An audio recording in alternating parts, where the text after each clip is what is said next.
So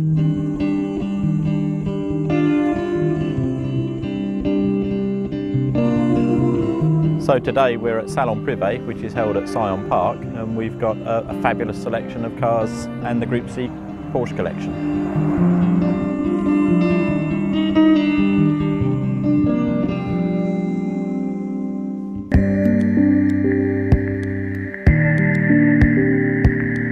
So what we've got is a celebration and the story of the 956 and 962 through the era of Group C. The collection was inspired when I went to a talk that Derek Bell did in the winter of 1982. So I was lucky enough to have the chance to buy the last of the Richard Lloyd team cars.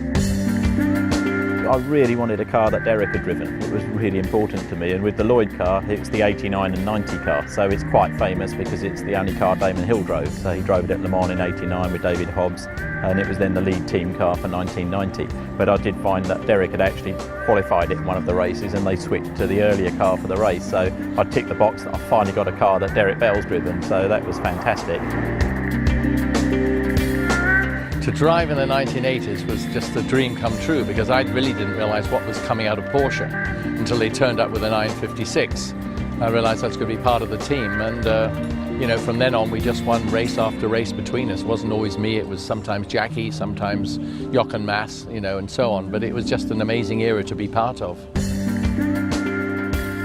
Well, we've got a total of 15 cars here, and they've never been seen together before. We're lucky enough to have chassis number 1, 956, and then we've got the evolution of the 956, 962 going through to the 93 spec car, which was the final development. So it's got the story literally from beginning to end. And we've got Derek's dozen, so there's 12 cars here that Derek drove, quite a few of which are pretty significant in the career path. The aerodynamics were a key factor with these cars. So obviously if you think 1981 was right in the middle of the ground effect era of Formula One, the downforce was incredible. And if you chat to people like Derek Bell and the drivers at the time, they could not believe the cornering forces that were being generated. It was a massive quantum leap. Very stable. I mean, you could drive it with one hand. The thing was, of course, because it had a certain amount of ground effect, you had to be very cautious.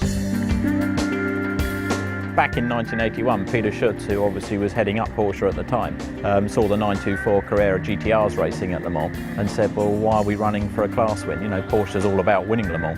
And then obviously Group C was the opportunity, and I think it was something like 9 or 10 months where he sanctioned the development and evolution of a brand new Porsche race car, endurance race car. And it's actually the first ever Porsche monocoque that they built.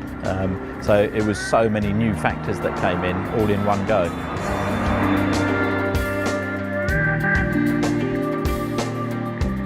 I think it's rewritten the books because everyone says it's the greatest Le Mans car ever.